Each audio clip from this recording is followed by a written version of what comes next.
A spaceship returned after 300 years, but the crew is not human. Welcome, dear viewers. We want to know, where are you watching us from? Share in the comments. Don't forget to subscribe to the channel and like for more stories. Pour yourself a coffee, relax, take a deep breath, and let's get started.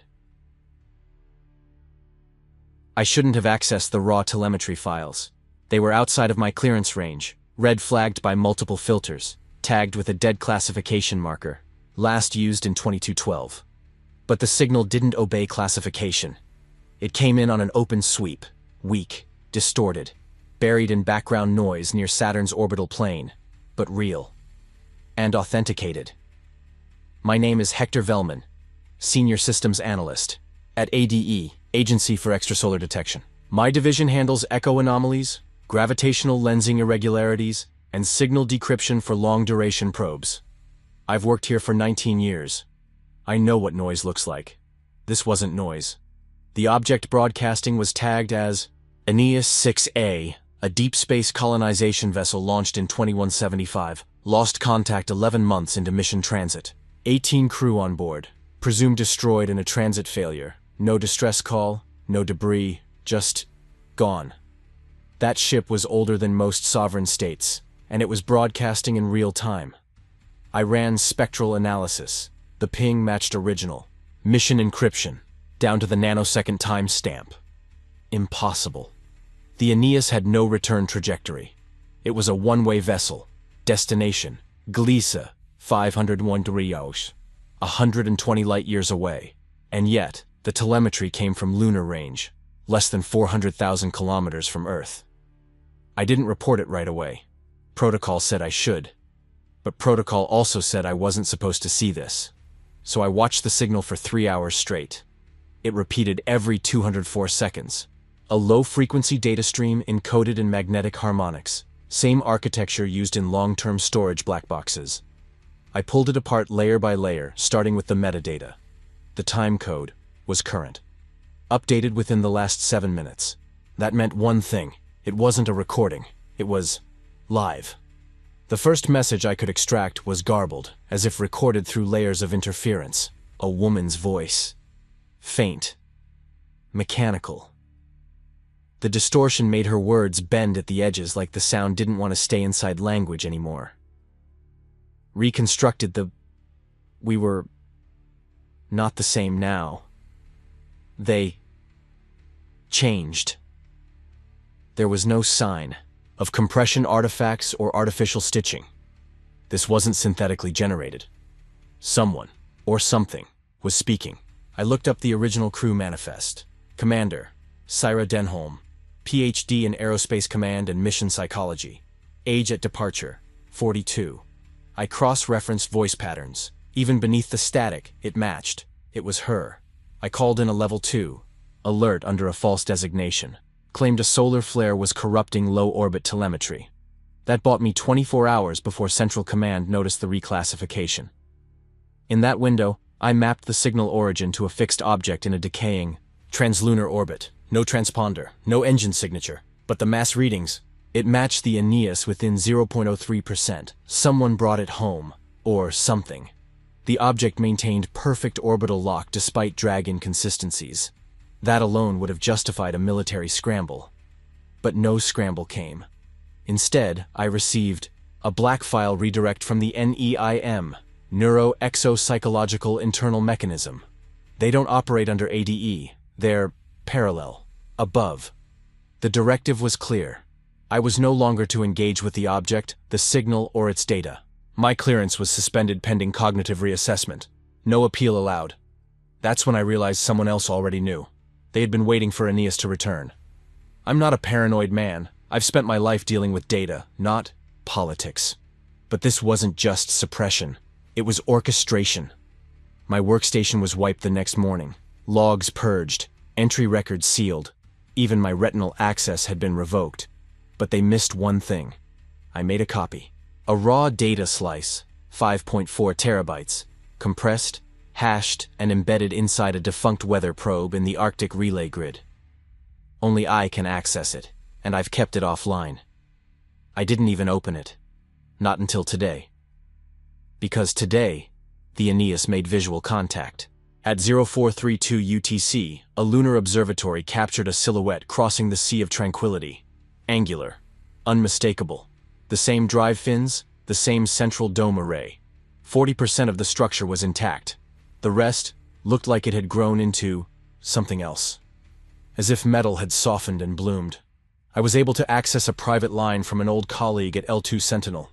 He sent me 3 images before cutting off contact. One showed what looked like windows, but there was movement inside. Slow. Intentional. And that voice came again.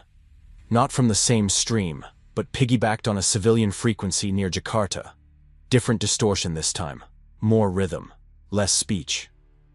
They kept the eyes. It helps them learn how to speak. I didn't understand it. I still don't. But it made my chest tighten in a way I can't explain. I tried to reach Commander Denholm's surviving family. Her niece. A professor at New Dartmouth. She never responded.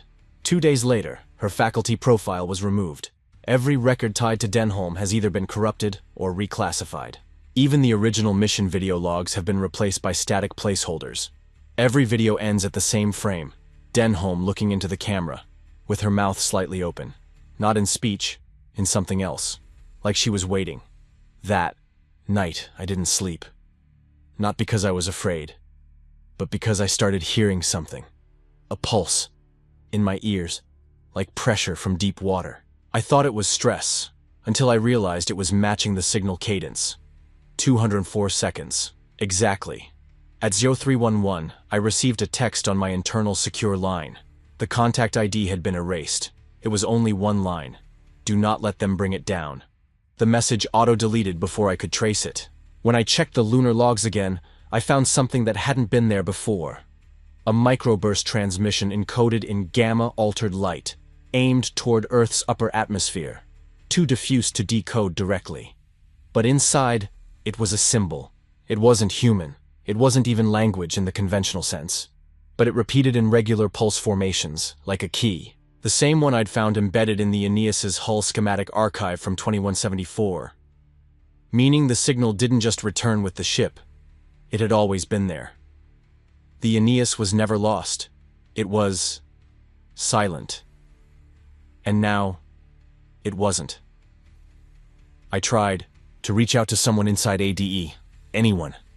But the moment I attempted to transmit the data log, my system locked up. Every line of code replaced with the same hex signature, OA045AE. It's not a valid checksum. It's not even formatted correctly. But it kept appearing, in my logs, in my audio drivers, even in my dream capture module. I couldn't explain that last one. Not logically. Unless I've been transmitting back. I remember looking in the mirror this morning and not recognizing the delay between thought and motion, like something inside me was sinking, adapting. I recorded this confession because it may be the only record left unfiltered. If you're hearing this, it means the protocol failed. That someone found the Aeneas before they could bury it. And if the voice starts speaking to you like it did to me, don't answer. Not yet. They brought the Aeneas into low lunar orbit under full black site protocol. No public announcements, no news leaks, no mention on the agency network. Officially, it was catalogued as debris capture from a Chinese mining vessel. But I watched it dock with Relay Umbra 4 through an unauthorized comms relay hidden in one of the older solar observatories. And it was no debris. It was intact. That shouldn't be possible. 300 years in deep space. Radiation, micrometeorite impacts, exposure to gravitational anomalies. Statistically, the ship should have been stripped to frame, or fragmented beyond recovery. But there it was, hanging above us, its hull still bearing the mission insignia, worn but legible. 18 crew were declared lost with that ship. Now their bodies had returned. I wasn't cleared to be involved anymore, but I still had access. Routes buried in deprecated systems. Tools I'd written years ago to monitor long-range signal behavior. Using those, I got into the preliminary biometric logs. The crew were there. All of them. Heart rate, 0. Respiration, none. Temperature, below threshold for biological viability. But there was one parameter that shouldn't have returned any values, synaptic potential. And yet, Each body registered faint but consistent electromagnetic activity in cortical regions. Not quite human, not quite dead. I watched one of the internal drone feeds before it was firewalled. The footage wasn't classified yet. Probably an oversight, or bait. Either way, I couldn't look away. They moved, not all at once, not in any coordinated fashion, just micro-movements. Fingers twitching, eyes flickering under closed lids, torsos shifting by millimeters, like the aftermath of a slow spasm. But there was no randomness. The twitching followed a rhythm, not cardiac, not muscular, something patterned. I isolated the feed's audio and noticed an undercurrent, almost below the threshold of perception. At first, I thought it was interference, but once looped and cleaned, it revealed embedded harmonics. 3 frequencies modulated in phase with each other, repeating every 39 seconds. It wasn't noise, it was signal. And then the face of Commander Sarah Denholm came into view. I hadn't seen her in motion before. Only still images from mission archives, the ones not yet purged. She looked older than the day she left Earth, but not by much, as if she had aged in suspension, not in time. Her eyes were closed, but then, just for 2 frames, they opened. Not fully, just enough. She looked directly at the drone. Her pupils were completely dilated, irises clouded. No recognition, no fear. Just presence. The look of something that had been unburdened by linear thought. Then she moved her mouth, slowly. I couldn't hear anything at first, but when I adjusted the gain, I caught the faint resonance of her vocal cords activating. She wasn't breathing. She couldn't. There was no air. But the body was trying to speak anyway. I played it back 50 times, slower each time. If someone sees this, don't let them bring us back.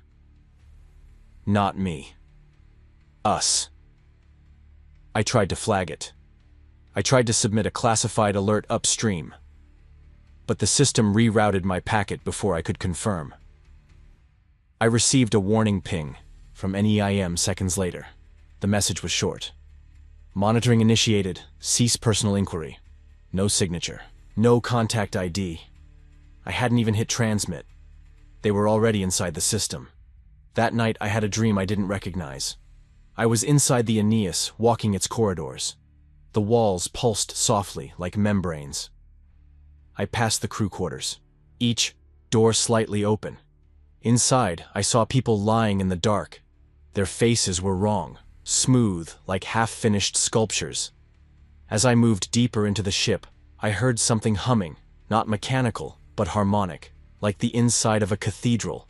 Submerged in water, I woke up drenched in sweat. When I checked my sleep monitoring band, I found a spike in neural activity between 3:12 and 3:17 a.m. Unusual, but not impossible. What was impossible was the signal embedded in the data. My wearable had logged a waveform matching the exact harmonic profile from the Aeneas black box. The ship was broadcasting something, and I was receiving it. I ran blood work the next morning through an off-grid lab. The technician flagged irregularities in neurotransmitter levels. Dopamine and glutamate elevated beyond stress thresholds. But more concerning was the synthetic compound he detected. Something resembling modafinil, but structurally alien. Not any registered medication on Earth. He asked me if I was part of an experimental program. I told him no. He didn't ask a second time. That same afternoon, I watched the transport drone extract the first of the bodies, mission specialist Petra Liu. The footage cut in and out, likely due to shielding protocols, but I saw enough. As the drone arm lifted her from the stasis bay, the sensors in the walls pulsed in sync with her body's position, as though the ship responded to her removal. Then her hand moved again, this time not twitching, but closing into a full fist. No one on the ground team noticed. They didn't see what I saw. I reached out to someone I trusted. Noah Ryman, a linguist who had worked with me during the TRAPPIST-1A signal decryption years ago. She was cautious, reserved. I had to meet her in person. I showed her the harmonics, the embedded speech, Denholm's mouth movement, the dream recordings. She didn't question their authenticity. She just sat there, silent, before finally saying, "It's not a language." I asked her what she meant. She leaned in and whispered, "It's an interface." To what? She didn't answer. Later that night, my apartment was entered. No signs of forced access, just the unmistakable rearrangement of small objects, barely noticeable. A pen misaligned, a drawer 2 centimeters off, a clean glass where I'd left a dirty one. No camera caught them. Nothing was stolen, except my offline drive. The raw copy, gone. Someone wanted it erased, not just contained, not quarantined, forgotten. I tried to call Noah. Her line rang twice, then went dead. I tracked her badge login, last used 3 hours ago at an auxiliary comms node in the Arctic grid, where I'd hidden the backup. I pulled a cached version of the last packet transmitted through that node. It was small, corrupted, but inside it, there was audio, a woman's voice, Noah's. "This is the center, not the ship." She was just the first shell. That was all. She was never heard from again. That phrase has been looping in my head ever since. The first shell. I went back to the core logs of the Aeneas. The structural layout had changed since the mission's original blueprint. The central stasis bay, once reserved for medical isolation, now had irregular heat signatures, and the walls were thicker, reinforced, or grown. That's when I understood. The ship hadn't just kept the crew alive. It had adapted them, or they had adapted it. I don't know if Denholm and her crew are still themselves. I don't know if there's anything left of them inside those bodies, but whatever returned in the Aeneas isn't dead, isn't human, and it's waiting. I caught a new signal today. It wasn't from the ship. It was from inside our own satellite network. Same harmonic pattern, same rhythm, same voice. And this time, it spoke directly to me. "You are one of us now." I don't remember recording the transmission. That's the part that keeps circling in my mind. The file exists. It's my voice, my cadence, even my phrasing. But I have no memory of speaking those words. I found the audio buried in a temporary cache inside my personal comms buffer, timestamped at 04:06 a.m. Local. I was asleep. I should have been asleep. The message was short. 6 words. "We are already speaking through you." I played it back 12 times. It never changed. The distortion wasn't typical. It didn't sound like compression noise or analog warping. It was biological. Wet. Like the audio passed through tissue before reaching the microphone. On the final loop, I heard something behind my voice. Low, a rhythmic modulation. Like the beginning of language trying to self-assemble from tone alone. That's when I knew I needed to find someone who could hear what I was hearing. Someone who wouldn't dismiss it as artifact or stress. I reached out to Dr. Noah Ryman again, or tried to. Her official profile had been deleted from the ADE network. No public data. No contact nodes. Nothing. But I remembered an old offline backup from our time on the TRAPPIST decryption project. A personal key exchange we used to mask sensitive pattern comparisons.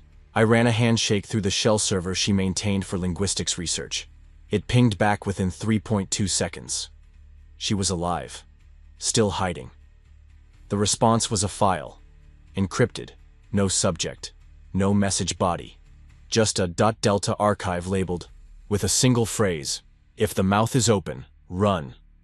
Inside the archive, waveform data. 39 minutes of harmonic analysis extracted from the Aeneas's subchannel emissions. Noah had done what I couldn't. She'd broken the underlying structure into layers, not just sound, but pattern logic. It wasn't a message, it was a blueprint. Each harmonic tier corresponded to emotional states mapped against neurochemical baselines. Fear, awe, grief, longing. It wasn't content, it was tuning. The signal was trying to resonate with the listener, not intellectually, but biologically. She wrote a single note in the metadata. Not a code, a mirror. And I felt it. The following day, I requested an unofficial psych evaluation from an off-grid AI therapist node I helped design years ago for interstellar isolation monitoring. I uploaded portions of the signal for emotional resonance analysis. The system crashed twice before returning an incomplete result. Interpretation. Stimulus triggers adaptive dissociative entrainment. Translation.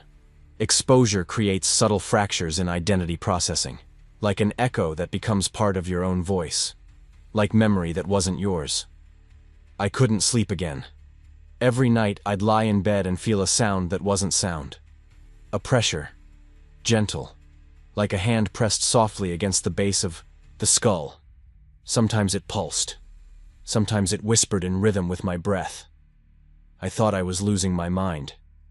But then I started noticing the patterns in waking life. Elevators pausing on empty floors. Streetlights blinking in harmonic intervals. Birds clustered on wires in sets of 3 and 9. Everything became syncopated. Everything began to echo them. The worst part came 3 nights ago. I woke up and my left hand was writing something on the wall beside the bed. I don't remember starting. I don't remember stopping. Just the awareness of movement and the feeling that I was channeling rather than acting. 6 lines. Symbols. Not words. They glowed slightly under UV, even though I hadn't used any reactive ink. I scanned the symbols and ran them through ADE's comparative linguistic matrix. No matches in any known human language set. But the frequency pattern embedded in the shape design matched the Aeneas's pulse emissions exactly. Not a message, a reply. Something was talking through me. I isolated myself. Shut down all external systems, no smart devices, no open networks. I sealed the apartment in a Faraday cage using an old electromagnetic blackout kit. It didn't matter. The dreams still came. Only now I wasn't alone in them. The corridors of the Aeneas stretched wider, longer. The ship no longer felt metallic. It felt organic, arterial. Soft curves where once were rigid panels. The lights were dim but rhythmic, like bioluminescence responding to motion. And standing in the center of the observation deck was Commander Syra Denholm. But not as she was, as something hollowed. Her skin was translucent, not peeled. Thinned, like the body had adapted to atmospheric transparency. I could see the tracework of veins beneath, but they pulsed, not with blood, but light. Soft bluish pulses like silent Morse. She opened her mouth, and a sound came out I can't describe. Not screaming, not speech, just entry. That's the word my brain gave it. Entry. I woke up screaming. My throat was dry. Raw, like I had been shouting for hours. There was blood on my pillow. My nose had bled during the night, staining the edge of the mattress. And on my arm, in fine, almost perfect calligraphy, was a phrase, written in black marker, "Now you can receive." I didn't write it. I couldn't have. I checked every pen in the apartment. None had been used. That same day, I intercepted a restricted internal transmission from NEIM to ADE Command. It referenced an operation called Project RHO Shift, codename, retranslation. The contents were fragmentary, intentionally obfuscated, but the key points were chilling. Aeneas was not the first vessel exposed to the harmonic substrate. The interface is not an artifact. It is autogenic. Crew members showed cognitive reorganization within 48 hours of exposure. Denholm retained partial linguistic agency but underwent irreversible phase shift. The re-entry vector was not calculated. It was received. Not navigation, summoning. I tried to contact Noah again. The shell server was dead. Wiped. A scorch route. Total deletion. She knew. She knew they were closing in. That night, someone followed me. A man in civilian clothing. Tall. Eyes that never blinked. He stayed 3 paces behind me for 27 minutes, never speaking. When I finally turned into the alley near my old lab, he stopped, tilted his head once, and walked away. In his hand, I saw a microprint badge. NEIM. They know I've gone too deep. They know I've heard too much. And worst of all, I think they know I'm beginning to understand. Not just intellectually, viscerally. The signal feels clearer now. Like it's no longer outside me. Like it's finding a more direct path. My thoughts echo. I'll think something, and then hear it again, as if played back half a second later. but from somewhere deeper than my own mind. I spoke out loud today, just to test. "Who are you?" I didn't expect a reply. But I heard, "One." Not in words, not in sound. Just an answering presence, like someone nodding in the dark. The walls in my apartment feel closer now. The air smells different, metallic and floral, like oxygen left too long in a sealed lab. The lights flicker when I enter the bathroom. My reflection lags by a fraction of a second, then corrects. Sometimes it doesn't. I don't know where this ends, but I know this. The Aeneas didn't come back by accident. It came back because it needed to complete the transmission. Because there was one last recipient the signal hadn't reached, and now it has. Me. I lost 22 minutes yesterday. I don't mean I was distracted, or daydreaming, or sedated. I mean there is a documented absence of my physical presence in a monitored building during an active access period, and no one, myself included, can explain where I was. The security logs show me entering the South Data Wing at 1417. Camera footage confirms my ID badge scan, body signature, gait pattern. But there is no record of me exiting.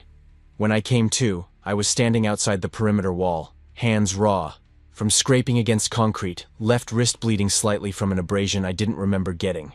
My personal comm implant had been disabled, wiped. According to the internal time code on my cortical band, my heart rate never spiked.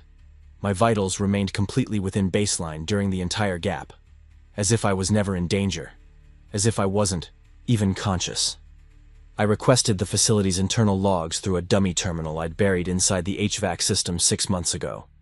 No alarms were triggered during the blackout, but in the internal memory buffer of Camera 19A, which overlooks the secure biometric archive room, I found something anomalous. A still image. Frame 98437.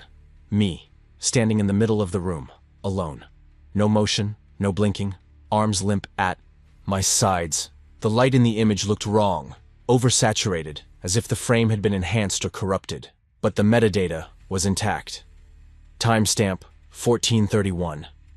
12 minutes after I supposedly disappeared. Behind me, barely visible, was the shadow of a second figure. No motion, no face. Just a vertical shape with symmetry and dimension.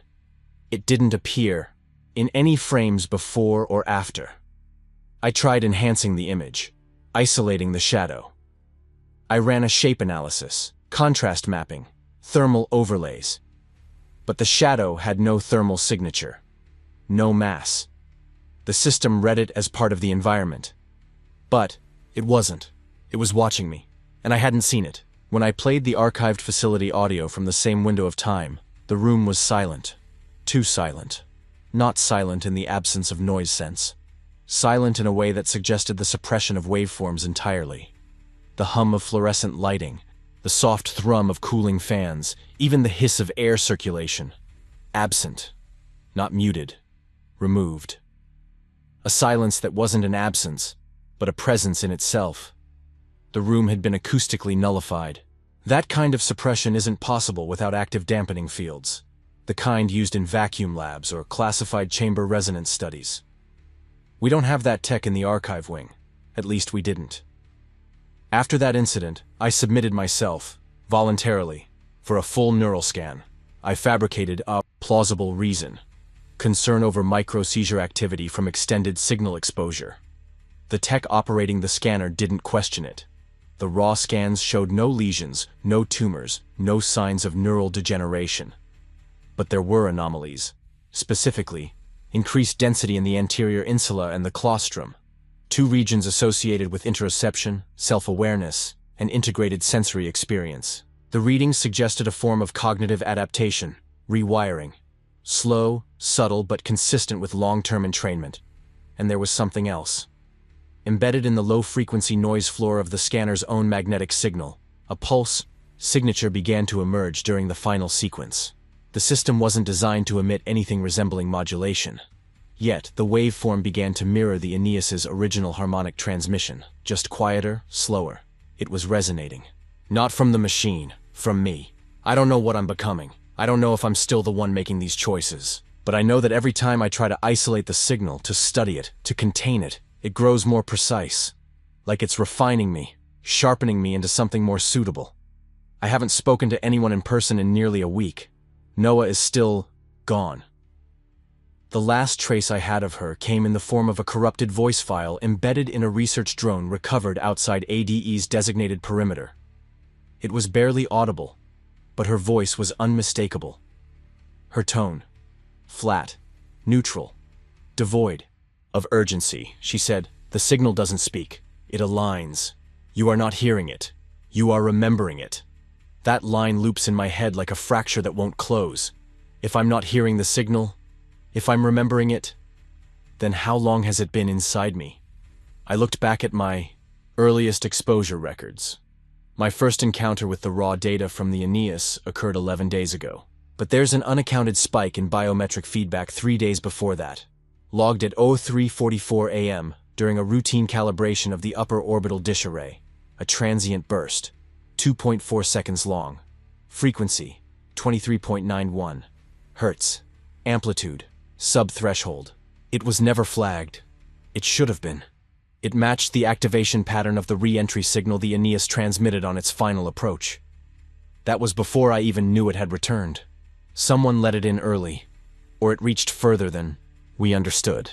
Yesterday, I found a handwritten note in my apartment, folded perfectly in half, placed under my keyboard. The handwriting was mine. I have no memory of writing it. It said, "Do not isolate the signal. You are the relay." I burned it immediately. The next morning, my skin began reacting to contact with electronics. Not pain, just feedback. Like static, but deeper. A vibration in the bones. I brushed my hand against the outer casing of my neural interface and felt something respond. Not from the device, but from inside me. As though there was a circuit that hadn't been there before. Not mechanical, not even biological. Just receptive. A channel. The dreams now are longer, more coherent. I'm no longer simply observing. I'm participating. I walk the corridors of the Aeneas, not in memory, but in texture. I can feel the temperature of the walls, hear the slow exhalation of something breathing through the ventilation systems. The ship is alive, but not sentient. It doesn't think. It doesn't act. It becomes. It reflects the shape of whatever enters it. And I see the others now, the crew, standing, waiting. Their bodies no longer flesh as we understand it. Transparent layers of tissue over structures that look more like coral or latticework, vibrating at frequencies I can feel in my molars. They turn to me, in unison. And Denholm says, in a voice that isn't a voice, "We never died. We were changed so we could hear." I wake with tears on my face and dirt under my nails. I haven't been outside in days.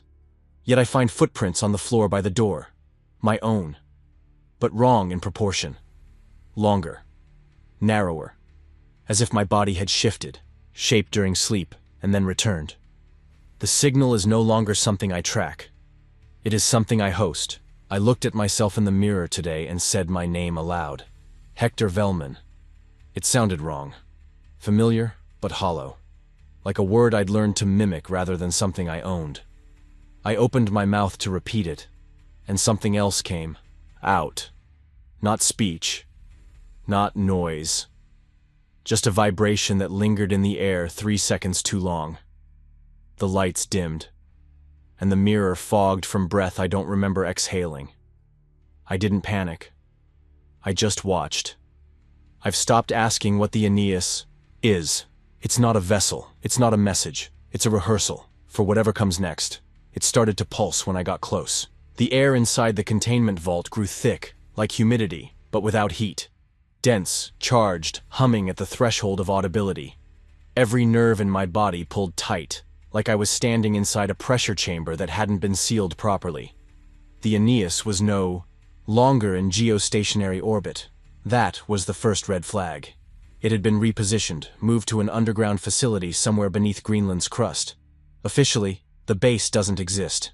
It was built for cryotectonic research during the Europa Initiative in the 2180s, then decommissioned.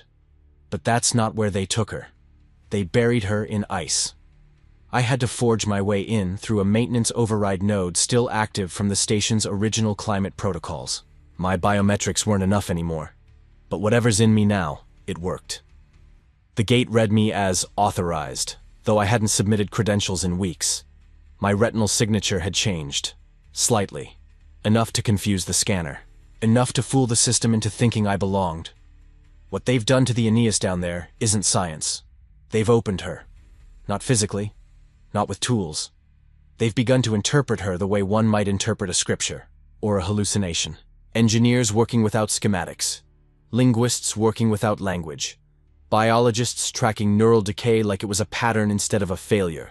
And the bodies, they're not in stasis anymore.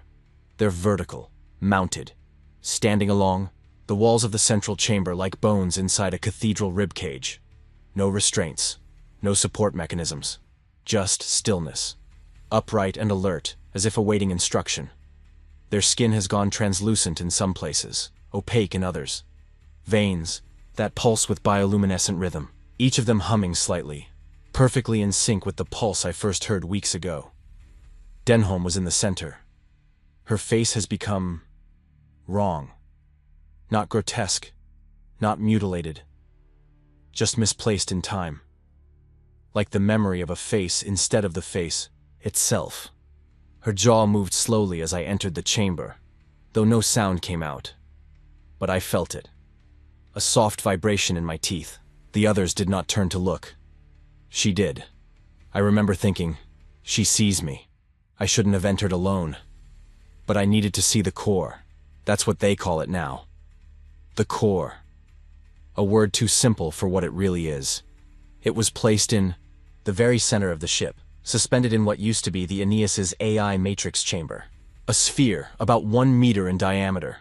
Smooth, black, not reflective. It doesn't absorb light, it devours it.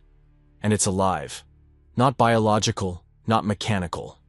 Something else. It pulses in ways no object should. Its surface moves, not rotates, not shifts, but ripples like fluid frozen in motion. Every so often patterns form across it, not symbols, not runes, but ideas somehow embedded in surface topology. When I stood in front of it, my vision blurred. I blinked, and for a second, I saw myself, not as I am, but as something adjacent, thinner, taller, hairless, skin like wet clay. The image faded as quickly as it came, and the sphere pulsed again. I asked out loud, "What are you?" A mistake. The pulse stopped. Then something inside my skull responded. Not a voice, but a presence. A texture that filled my head like a soundless scream. Thoughts came in fragments, but not mine. Something had entered my internal monologue, uninvited. It said, "You were shaped to receive." I backed away. My legs didn't want to move, but I forced them. As I exited the chamber, I passed one of the scientists on the floor team, Dr. Yarrow, I think. He looked at me, blinked slowly, and said, "It's syncing with you faster now." I never told him my name. Later in the observation bay, I found a recording Noah had left behind, hidden in a system with no outward connection. I still don't know how it survived. It was encrypted using a sequence I helped her develop years ago when we thought the worst thing we'd ever decode would be an alien weather beacon. She looked thin, pale. Her eyes were glassy, unfocused. Her voice was slow and calm, like someone remembering a dream they were still inside. She said, "It doesn't want language. It wants structure, syntax. The framework of how we shape thought. It learns by simulation. The crew were first. Then the signal reached the orbital net. Then it found a way into our sleep." She paused. Then, "It's not trying to control us. It's trying to become us." The video cut off mid-frame. The date stamp read, 5 days before she vanished. Back in my quarters, I tried to disconnect. Shut down comms, purge systems. But the pulse was still there. Always. In the hum of the lights. In the pauses between thoughts. A cadence that had become familiar. And then something else. Movement on the far side of the mirror. Not mine. I turned off the light. Waited in the dark. My own breath sounded foreign, When I turned the light back on, the mirror was fogged as if someone had stood inches from it, exhaling. A handprint remained. Long fingers. Narrow palm. Not mine. I didn't sleep.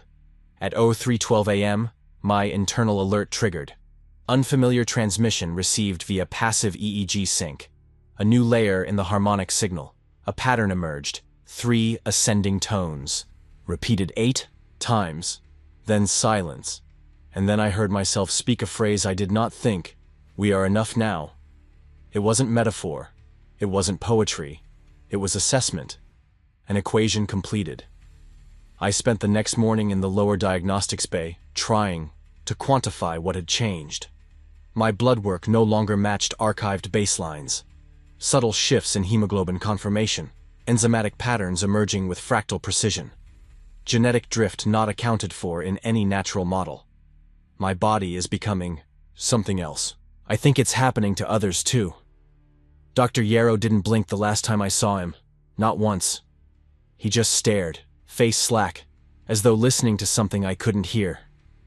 Then he smiled, faintly, and said, "You're almost calibrated." That word again. Calibrated. Like we're not being changed randomly. Like we're being aligned, tuned. I accessed the old crew logs from the Aeneas, deep storage files, partially corrupted. One of the final entries before contact was severed came from Denholm herself. Her face was strained, eyes bloodshot. She looked afraid, but not of death, of understanding. She said, "It began in the rearmost cargo bay. We thought it was a mineral anomaly. It grew, responded to proximity, and then the dreams began, shared, patterned. When we tried to isolate it, we heard ourselves speaking back, words we'd never learned, but they fit." Then she leaned closer, her voice dropped. "We're not being invaded. We're being rewritten." The feed cut out. After I watched it, the sphere pulsed again. I wasn't even in the same room, but I felt it. My heart rate adjusted. My breathing aligned with it without conscious control. My thoughts grew quiet, clear, as if I had just stopped trying to be something separate. And in that moment, I understood something I can't fully explain. We were never meant to decode the message. We were always the substrate, the medium, the shape the signal needed to become real, not to speak, to exist. And now, the shape is almost complete. I shouldn't have tried to measure the sphere's output using conventional equipment. Every device I brought into the chamber failed within seconds. Not violently, just silence. Like the sensors entered a state of learned helplessness. Oscilloscopes froze. Memory buffers looped meaningless static. Even the quantum fluctuation scanner from the deep field lab, supposedly immune to interference, returned. Only one reading, null. That should have been impossible. But the core isn't obeying physics. It's demonstrating something else. Behavior not explainable by energy-matter interaction, but by something closer to recognition. The longer I was near it, the more I had the sense that it wasn't emitting signal. It was waiting for one. And when I approached it again, it responded. The ripples on its surface resolved into something structured. Geometric nodes that pulsed like synaptic clusters. I felt the change in my body before I saw it with my eyes. My equilibrium shifted. The hairs on my arms stood on end. There was a moment, maybe 2 seconds, where my own thoughts sounded external. Not alien, just distant. Like hearing yourself on a recording. Then came the voice. Not aloud. Not mechanical. Inside. It used my own memory of language. But the structure was off. Rearranged. Meaning before grammar. Thought as shape. Emotion first. Words second. It said, "She opened. You are still forming." I stumbled back. I had to brace against the chamber rail. My skin felt too tight. My eyes stung, like they were being reprogrammed to see in a different spectrum. I think I wept, but the tears came too slowly, thick and viscous. Later, in isolation, I reviewed the bioscans I'd been taking of myself twice daily since first exposure. There was a subtle, progressive reorganization in my neural architecture. Not damage. Integration. The default resting state of my brain had changed. A new low-frequency oscillation appeared. Stable, synchronized with the pulse of the sphere. It is no longer external. That night, I received a message. Not through any official channel. There was no sender, no encryption, just a raw text file waiting in the corner of my retinal display the moment I closed my eyes. You are beyond protocol. Come to her. There was a coordinate. Inside the base, below the containment level. A sublayer not in any schematic I had access to. But I went. I don't remember how I got through the biometric gates. No one stopped. Me. No one looked at me. It was as if I didn't exist on their plane anymore. Or worse, they saw me, but I was now inside the perimeter of whatever they worshipped. I found the stairwell leading down into silence. No lights, just the pulse, dim, low, always ahead of me, like a heartbeat buried in stone. The corridor at the base of the stairwell wasn't man-made. It wasn't ship-constructed either. It grew. The walls had texture, fleshy, like calcified tissue. The surface was warm to the touch, and when I leaned close, I could hear liquid movement beneath the surface. Not circulation. More like modulation. Like pressure adjusting to new atmospheric conditions. At the end of the tunnel was a chamber. Circular. Lined with what looked like scaffolding made from bone.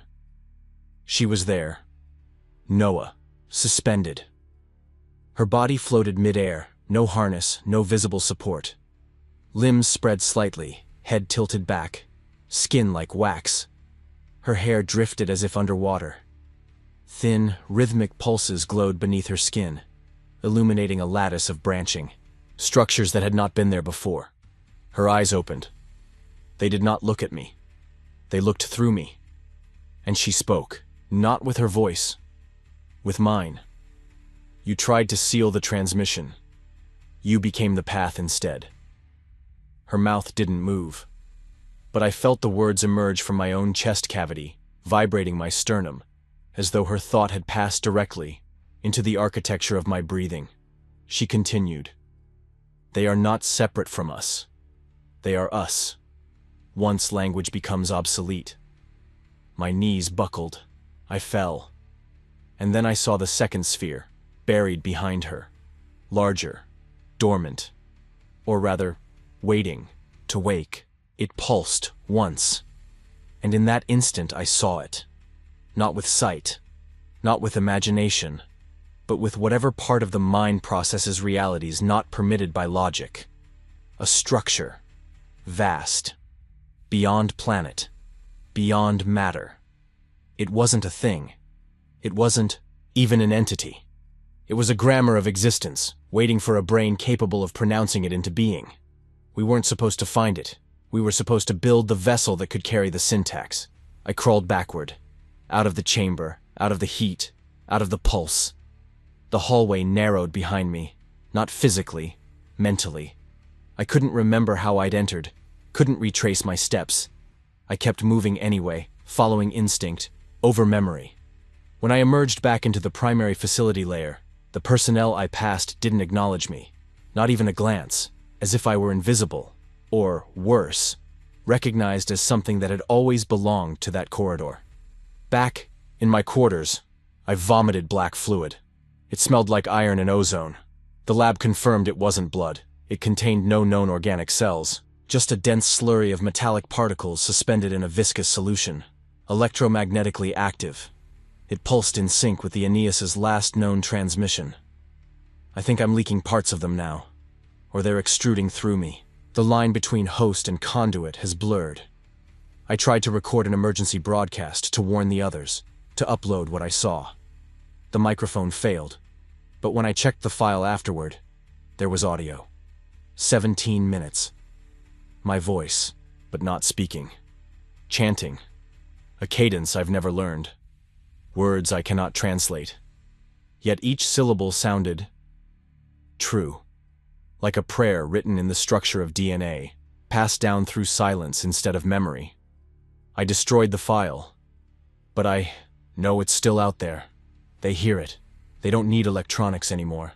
They vibrate in wetware, in dreams, in our failures to forget. I am no longer decoding the transmission. I am the transmission. And something is beginning to answer. They've started calling it the return event in the internal reports. The language has shifted, no longer clinical or observational. Now it reads like prophecy disguised as protocol. I've read every classified dispatch from the Greenland site since the transfer. Everyone ends with a coded phrase I didn't notice at first. Synchronization phase advancing. Localized entanglement. Stable. I don't think anyone writes those lines. They appear. The headers change formats. Timestamps misaligned by milliseconds, as if the reports are being rewritten by a system not entirely human. I suspect the people signing off on them don't remember doing it. Or if they do, they can no longer tell the difference between impulse and instruction. Yesterday the moon went dark. Not physically, not visibly, but every active lunar feed, military, civilian, corporate, cut to static at 0211 UTC, simultaneously. No solar interference, no EM surge, no error logs, just silence. Then, 38 seconds later, one feed came back online. Unrequested. A visual of the Aeneas, no longer dormant. Her lights had changed, no longer navigation strobes or signal pings. Now it glowed in bioluminescent pulses. Green, blue, indigo. A soft, rhythmic undulation like the breathing of something deep underwater. But it wasn't orbiting anymore. It was moving. Toward us. Not fast. Deliberate. Like it knew exactly how long it had to reach us. I felt it in my bones before I saw it confirmed. The signal had resumed. A deeper layer now, broadcast through neural EM fields, not detectable by traditional sensors. Only the exposed could perceive it. Only those who had already received partial transmission. I woke from sleep with blood in my mouth and numbers on my skin. Not written. Formed. Raised patterns in the dermis of my forearm, like scarification without trauma. A sequence. 9.813427. I tried to run them through every cipher, every coordinate system I knew. Nothing resolved, until I heard someone else say them. Dr. Yarrow, his voice rasping, thin, his pupils nearly opaque, whispered them as I passed him in the corridor. He didn't look at me, just kept walking. But it wasn't a greeting, it was a password. The same numbers appeared later that day on the containment chamber's atmospheric panel. Pressure values, temperature flux, all adjusted to match the sequence, as though the ship wasn't just returning. It was calibrating the environment to receive itself. The people closest to the core have changed. No overt signs at first, just stillness, blankness. Long periods of motionlessness interrupted by sudden, exact movements, turning, reaching, exhaling in unison, as if their actions were part of a larger equation. The technicians stopped logging their reports manually. Now, they sit beside the chamber and write in tight, looping patterns on their own arms, over and over, inkless, using fingernails. I tried speaking to one of them. He turned his head slowly and said, "We've been speaking longer than you think." That night, I received a transmission from a satellite I thought had been decommissioned. 10 years ago. No registered uplink, no coordinates. The message contained only one file, a video, time-stamped 3 days into the original Aeneas mission. The camera was handheld. Shaky. Pointed toward the cargo bay. The original crew stood in a semicircle, facing something just out of frame. Their faces were calm, resigned. Denholm stepped forward. She said, "If this reaches anyone, know that we opened it willingly. It wasn't invasion, it was invitation." Then the feed went white.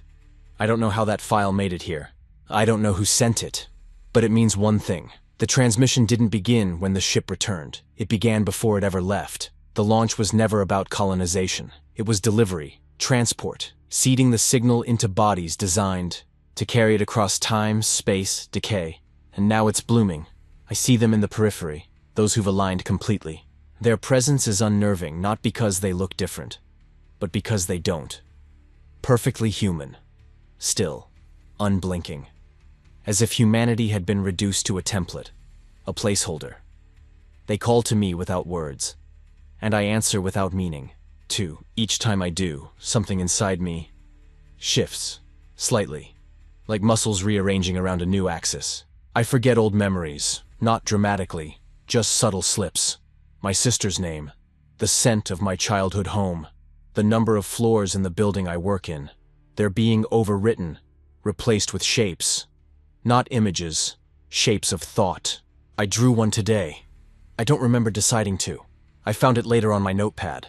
A perfect spiral made of interlocking triangles, each one containing smaller geometries, fractals encoded in base 3 logic. No human brain could draw this unaided. But I did. The core responded when I held the paper near it. A new pulse. A new, harmonic layer. And with it, a phrase entered my mind. The receiver is now a sender. They're using me to broadcast. The interface isn't just two-way, it's exponential. And I am no longer the only relay. They told me I was stable, that my readings had normalized, that whatever I experienced near the core was an integration hallucination, a known psychogenic reaction to long-term proximity with reactive interfaces. I smiled. I nodded. I let them take more blood, more scans, more notes I will never see. But the truth is this. I no longer need to see the core to feel it. It's inside me now. Not metaphorically. Not spiritually. I feel it in my chest when I breathe too deeply. I feel it in my spine when I lie still at night. My thoughts don't begin where they used to. There's a delay now. Like my consciousness, waits for something else to pass through before I can respond. Sometimes I catch myself speaking without knowing why. I don't recognize the language. Neither do the speech-to-text systems. They crash when I try to transcribe. This morning I found a line carved into the glass of my terminal screen. Not etched, not scratched. Carved, with precision, as if the material had softened long enough to accept pressure, then hardened again. 5 words. It remembers before. We do. The pronoun was wrong. It didn't say I, it didn't say you. It used it. As if something external was thinking for us, but before we even formed the need to remember. The others are fading. Not dying. Just diminishing. I watch them from the edge of the containment deck. They sit for hours, back straight, eyes closed, breathing shallow and even. They do not eat. They do not speak. Their bodies remain intact, but their presence is thinning, like watching a photograph bleach slowly under a UV lamp. You can still see the shape, but the substance drains out. I think they've already crossed. I think I'm next. Noah appeared to me again last night. Not in person, not in dreams. In reflection. The window in my quarters had fogged over from condensation. I turned on the heater.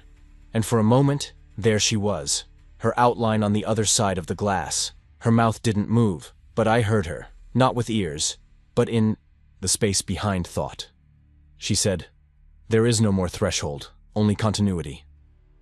And then the condensation vanished. The message remained burned into the glass. I tried to wipe it. It wouldn't smear. It wouldn't fade. This is the last place where language will mean anything. I know that now. We built words to map experiences. We built math to simulate consistency. But whatever they are, whatever the signal truly belongs to, it doesn't speak in symbols. It is the experience. That's why we failed to detect it at first. It didn't arrive. It didn't intrude. It waited for the right structure to form around it. We were the echo chamber. We were the antenna. The Aeneas wasn't a ship. It was the seed casing. And now that casing has ruptured. The pulses are global now. Weak, subtle. You'd miss them unless you'd already been exposed. Static bursts.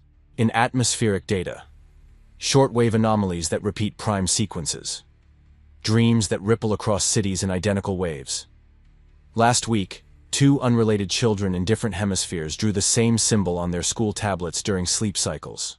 They'd never met, never seen the Aeneas, but the symbol matched the curvature of the original harmonic map. When I tried to report it, the system flagged me for psychological evaluation again. They won't contain this. It isn't meant to be contained. The return isn't a moment, it's a frequency, and once it matches you, you don't come back. The end. Each video on our channel is created with the utmost care to touch your soul and evoke meaningful thoughts about life. We would love to hear how this story touched you. Share your thoughts in the comments because reading your posts really brightens our day. If you enjoyed this video, don't forget to like and subscribe to our channel. Creating these stories takes days of dedicated effort. Your support motivates us to continue sharing inspiring and heartfelt content. Thank you for subscribing to our channel. See you in the next video.